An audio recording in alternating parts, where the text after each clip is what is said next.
So just want to start with the agenda. So we're going to go through a bit about Open RAN, give an overview of that. The two main organizations, ORAN Alliance and TIP, that are driving a lot of the work in ORAN. And then we'll dive into the value chain, and some of the key challenges that we see. Okay. So maybe we start with just the overview of Open RAN, right? So a lot of people ask, like, what is really Open RAN?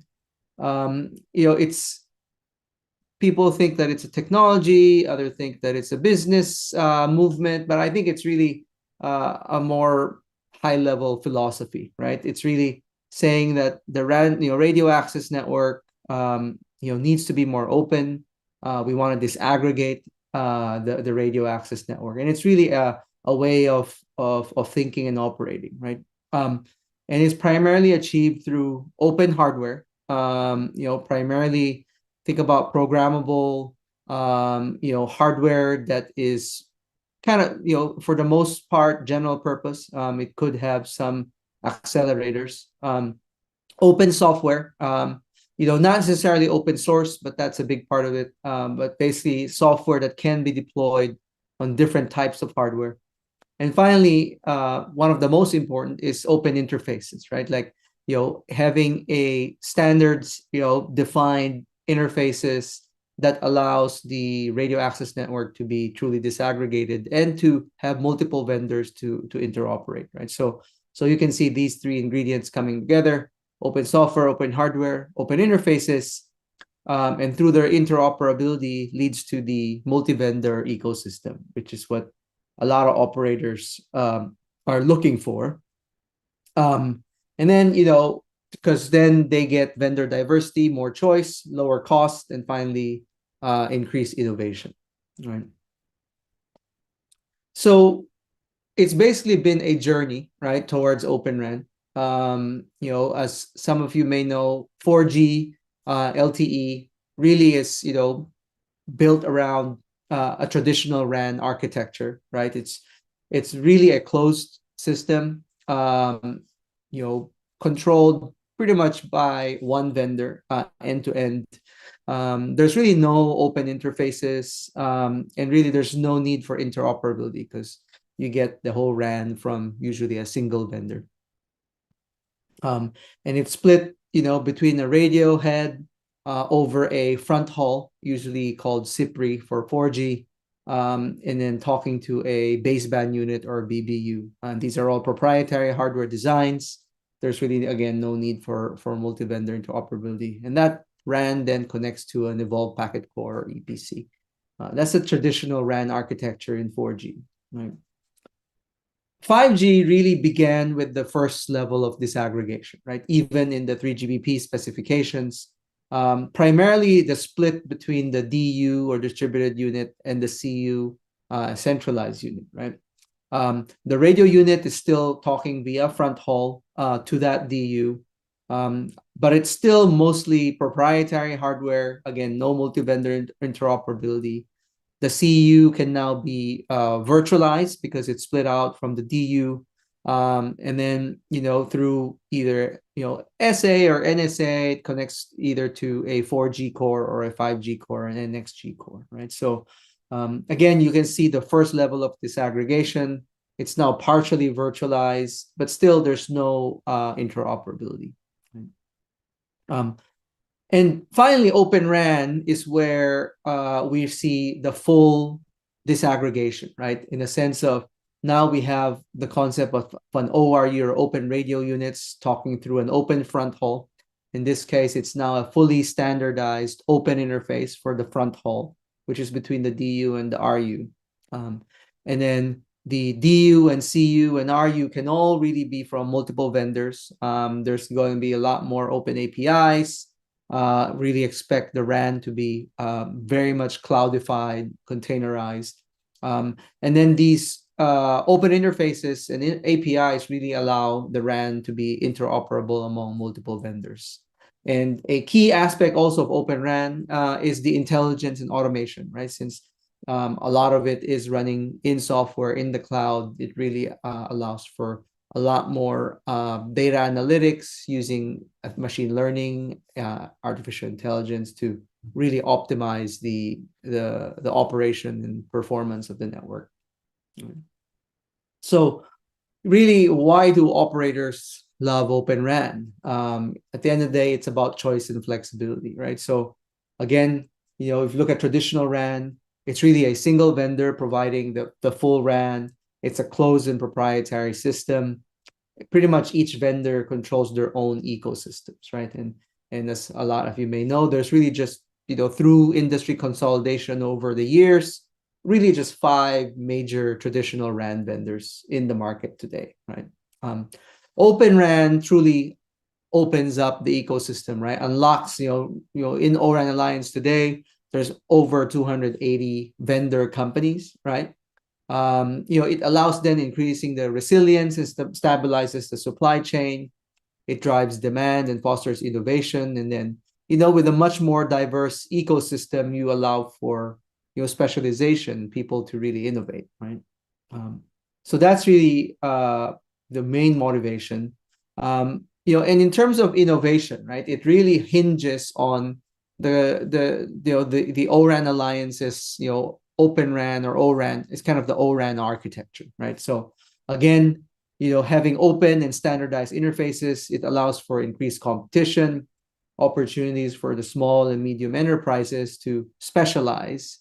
And then again, focusing on virtualization, right, allows for the scale and agility, right? So the main interfaces really standardized by O-RAN today, are the Open Fronthaul, the E2 interface, which is between the RAN intelligent controller and the CUs and DUs of the system. A1 interface, which is for the intelligent policy from the non-real-time RIC to the near real-time RIC. So not included here are the other interfaces like O1, O2, etc. And of course, more details can be found on the O-RAN website. But the heart of it is really leveraging open and standardized interfaces to enable a multi-vendor ecosystem, right? So where is Open RAN today? A lot of people are asking. So this is a slide that I took from John Baker from Mavenir. Actually, know him pretty well. I see him in a lot of Open RAN events. We work with Mavenir very closely, supporting a lot of their development through Viavi's tools. So as you can see here, there's definitely a growing number of operators, big and small, across the globe that are deploying to a certain scale. Some are trial networks, some are larger scale, right? Dish in the US is a nationwide greenfield Open RAN network. Another one with a large scale is Rakuten Mobile in Japan, one of the first to really fully embrace cloudified RAN using open interfaces. And they have the luxury of doing that because they're greenfield, right? Greenfield meaning, you're basically building their network from the ground up, right? A lot, however, of the bigger operators and carriers are brownfield networks, right? That means they are serving existing customers with a traditional RAN architecture. Think about, Verizon, TELUS, Smart in the Philippines, a good example of really brownfield networks. And so, some of them are trialing to a certain extent, and some are having fairly large trial networks as well. So this gives you an idea of where the geographical, I would say, distribution is of operators that are deploying and trialing Open RAN.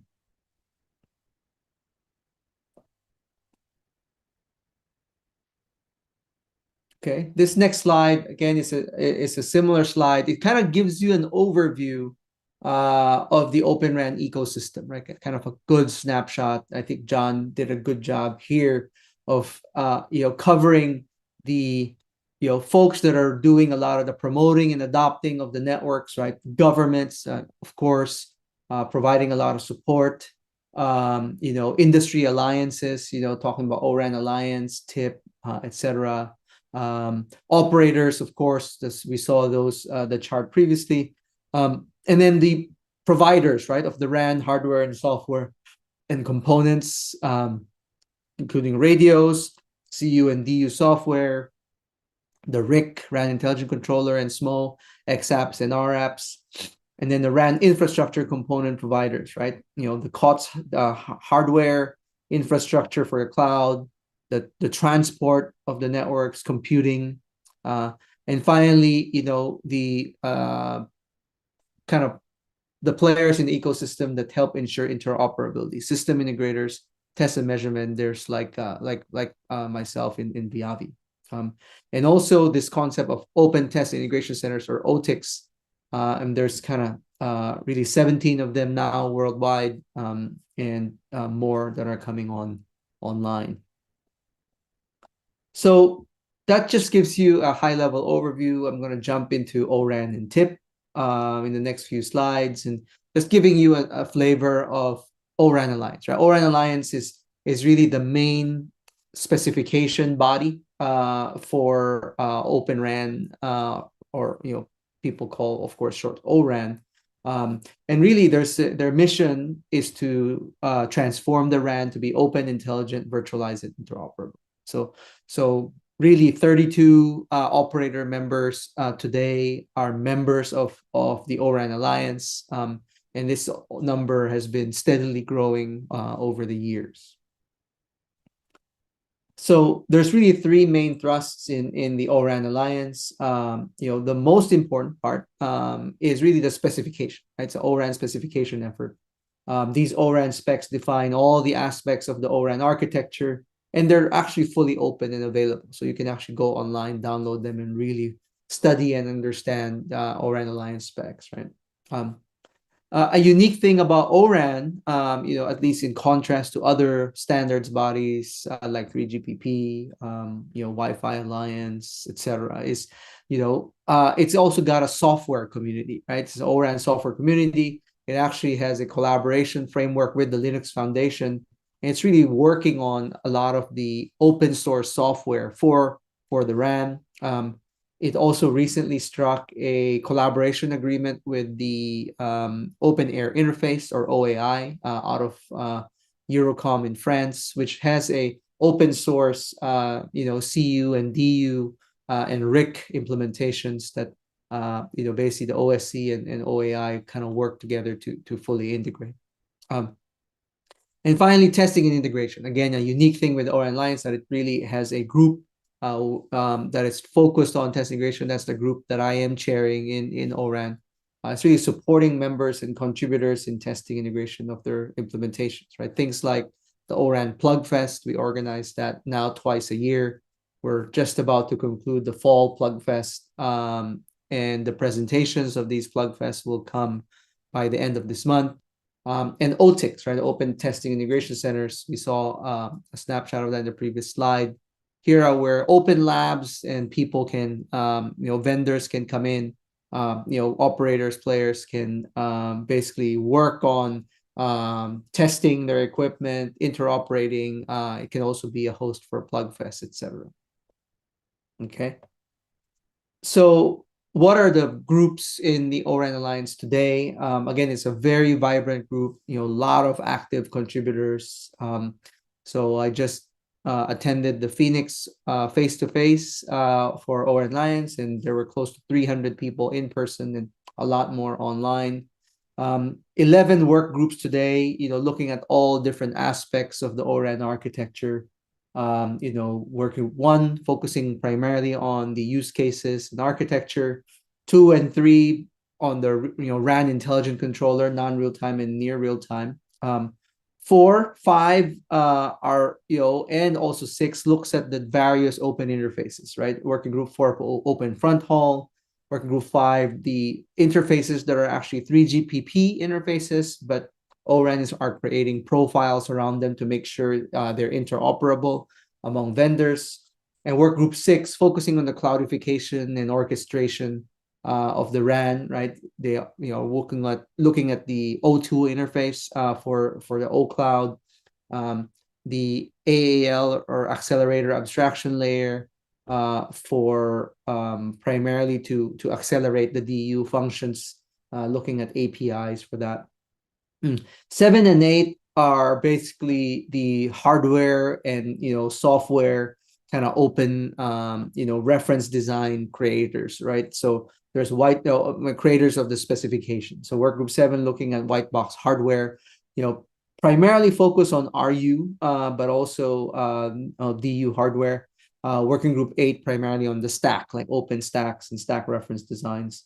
9 is focused on the transport layer. Think about the front haul, mid haul, primarily on how to design those to be truly interoperable and be able to carry the traffic that's needed right across the RAN nodes.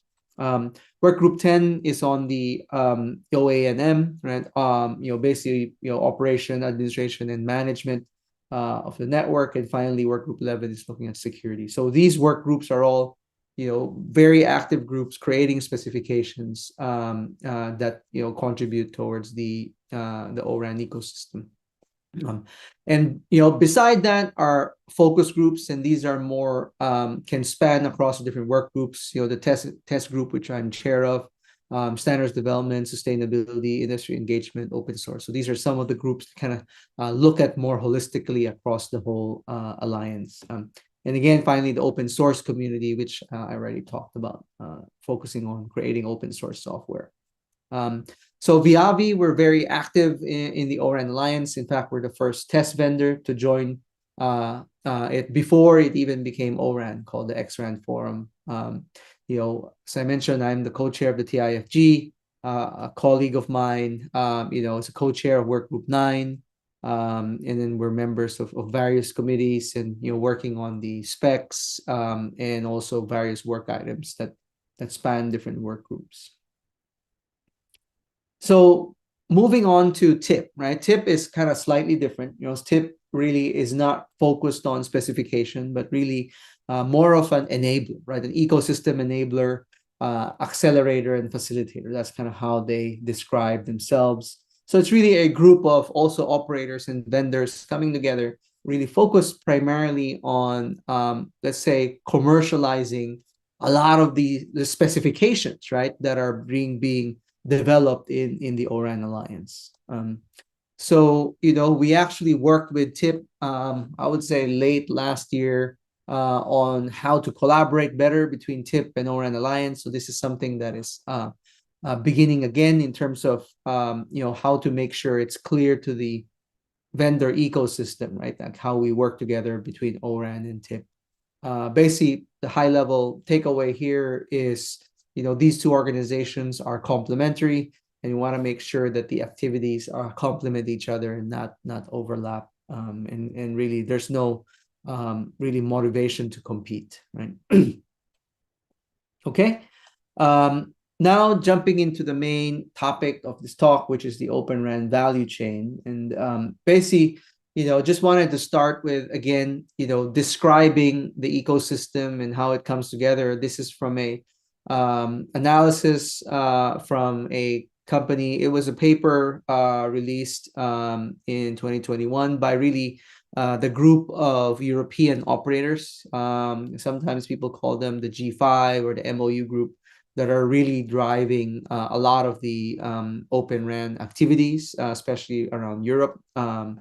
So, there's the services part, systems integrators, testing companies like ours, managed services in the enterprise, RAN software, RAN hardware, the cloud, and chips and components, right? So these kind of different components, I mean, don't read too much into the percentages. These things can change really a lot over time, but this is roughly at least the analysis back then on how this value is going to be kind of split among these different players in the ecosystem. So looking at semiconductors, right, the chips and components, again, these are some representative companies that are truly, investing and creating products around Open RAN, right? So starting with, general purpose processors like AMD, ARM, Intel, NXP, not surprising, AMD and Intel, of course, around the x86 architecture. ARM, of course, ARM architecture. And NXP is a company that also uses the ARM architecture. And this is where we expect the higher layer RAN functions, like think about CU and upper DU. And also most of the DU can run on in these processors. And of course, there are the more specialized chipset companies, right? And this is where, the PHY and packet processing is done. So AMD, when they acquired Xilinx, essentially had that, basically this is the Xilinx part of AMD that can really do the PHY accelerated processing through the FPGAs. NVIDIA approaching it using their GPUs with their Ariel platform. Marvell, Qualcomm, of course. So these are some sampling of company, and Intel FlexRAN, and with their vRAN boost architecture are some examples of, kind of these specialized chipsets really for Open RAN or ORAN. And finally, the RF and analog, right, ecosystem. I mean, these are the typical companies that are in this space that are, of course, also creating components, devices, and even more specialized, integrated ASICs for the ORU. Okay. So next is on the ORAN hardware, right? And these are starting with open radio units. I mean, this is arguably one of the most, let's say, vibrant parts, right? Because you can see here a huge variety of companies, from tier 2, tier 1, tier 2, tier 3, types of companies that are developing radio units. And again, one of the biggest motivations is to really open up that RU ecosystem to interoperate with the DU ecosystem, giving operators a lot more choice for radio units, right? I mean, think about different band combinations, different bandwidths, different capabilities, like is it massive MIMO, is it ultra low cost radios for indoor, etc. So a lot of opportunities here for not huge companies, right? Maybe medium-sized companies to be able to crack into the RAN ecosystem. ODUs and OCUs, these are primarily the general purpose. Think about a server, hardware, and accelerator cards that is meant to run the DU and CU workloads, right? Dell, HPE, Supermicro, etc. These are kind of the bigger names in this group. And finally, the full RAN hardware. I mean, obviously, the incumbent vendors, right? Ericsson, Nokia, Samsung, have also, very recently, especially for Ericsson, have announced a much fuller embrace of ORAN, especially around the RU-DU split on the front haul. And Nokia and Samsung, have pretty much also have products that can do ORAN. Okay. On the software side, here, you can see the main players here, like Capgemini, Radisys, truly, let's say portable software that can run on a variety of hardware. And, folks like Samsung as well, Nokia, very focused on what they're calling vRAN to run on also these hardware. And a kind of smaller players like JMA and an up and coming vendor, of course, like Mavenir, right, creating that software. The RIC, right, the RAN Intelligent Controller is one of the more exciting aspects of Open RAN. Really, this is the software that's really providing the intelligence for the radio access network, right? Companies like Juniper, VMware, again like NEC. Are some examples of companies, bigger companies that are focused on this. And also you have smaller ones like Acceleran and Cellwise, which can have that capability as well.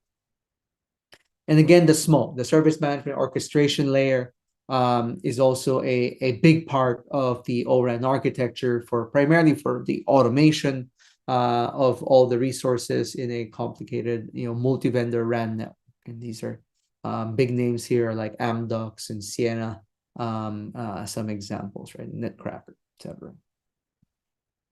Okay.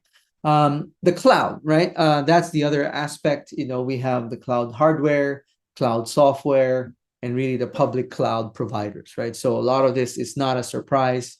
These are general purpose cloud infrastructures, including the server providers, the cloud software providers, including the PaaS or containerized as a service systems, and also the public cloud providers, right, which are kind of the biggest names, like Amazon Web Services and Google Cloud and Azure, and IBM and Oracle are all playing in this. And again, these are more, started out as, of course, general purpose cloud providers, but also are focusing more and more on the ORAN and really cloudified RAN ecosystem, and providing more specialized infrastructure and services to be able to host, right? So AWS is a great example. They're basically the main provider for the DISH ORAN network, and pretty much hosting a lot of their core and RAN aspects for DISH. And finally, services, right? Let me just build this out. System integrators, right? Again, operators really need to, obviously, a lot of them rely on system integrators, right? Previously, they relied on just their main RAN vendors. Now they may need to rely on system integrators to put together the multi-vendor ecosystem focused on their deployment scenarios, right? And again, these are the biggest consulting companies as well, and services companies like Capgemini, Accenture, TCS are some examples, Tech Mahindra. Test and measurement, plays a big role in the ORAN ecosystem. Companies like my own, Viavi, Anritsu, Keysight, Rohde, Spirent, Calnex. These are all companies that are providing different aspects of the test and measurement needs for ORAN. And finally, the enterprise services, right? Again, a lot of this still needs the, OSS, BSS, the management, the billing, et cetera, for the network. And these are the ones that provide primarily these enterprise services to the service operators.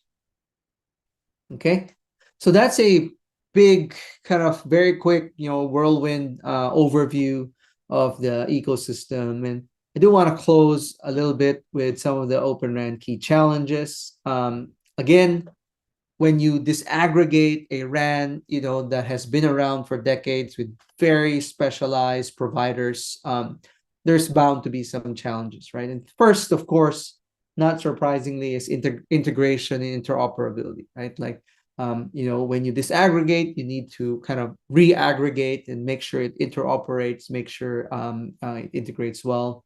There's a question of ownership, right? Like from an operator standpoint, there's this saying of, they want to have a single neck to choke, right? Like if something goes wrong, I'm going to go to Ericsson or Nokia and say, why is my network down, right?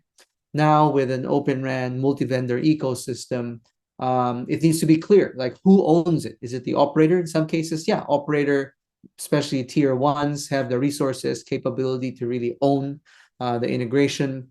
Others may rely on system integrators, and still others may rely on maybe a lead vendor among a group of vendors, etc. So that's something that's still a challenge today. Again, there's something to be said about, of course, having a lot of choice with multiple vendors, but then once you put the whole system together, it still needs to work. It still needs to be, guarantee the right performance in this scenario, right? Because operators are not willing to sacrifice performance just to have a multi-vendor ecosystem, right? So it needs to perform well. It needs to be robust, resilient, scale, etc. Right? Again, these are things that are really important. Timing and synchronization, right, is really important in ORAN. Especially think about the open front haul, right? These are really high throughput, low latency connections between the DU and the RU. We need to be able to validate the timing and synchronization in these new interfaces. Again, the overall security and energy efficiency, it is an issue for any type of network, but especially so with Open RAN, with open interfaces, open software. there really needs to be a, in general, increased threat surface for security attacks. So there needs to be a lot of attention paid into ensuring security and also energy efficiency, right? It's a key topic for our operators. It's a huge part of an operator's, budget is really paying for energy to run the network. So we really need to be very efficient, and in O-RAN Alliance and even 3GPP really focused on technologies to improve energy efficiency of the radio access network. And finally, once this is deployed, we need to ensure everything works at scale, right? Again, there's a lot of trial networks around the world today. There are some that are much larger, like Dish and Rakuten. And we need to ensure that once this whole network's put together, it will work in the field, 24/7 with the right, service level that the operators are expecting and that they're also promising their customers. So, and just to end, right, a bit of a plug for Viavi. I mean, we're actually the premier Open RAN, O-RAN test and measurement company, right, for the network, right? We go all the way from the radio to the core, all the interfaces, all aspects from the lab to the field, to basically installing the network, to operating the network and optimizing it. So we believe in kind of full visibility, full testing of every single node, every single interface in the network. So we have a full family of emulators that wrap, let's say I'm developing an RU, so I can emulate the UE and the DU to truly test the RU fully. Similarly for the DU, I emulate the RU and the CU and truly wrapping around the components under test so that it is fully tested at scale for performance and capacity. Okay.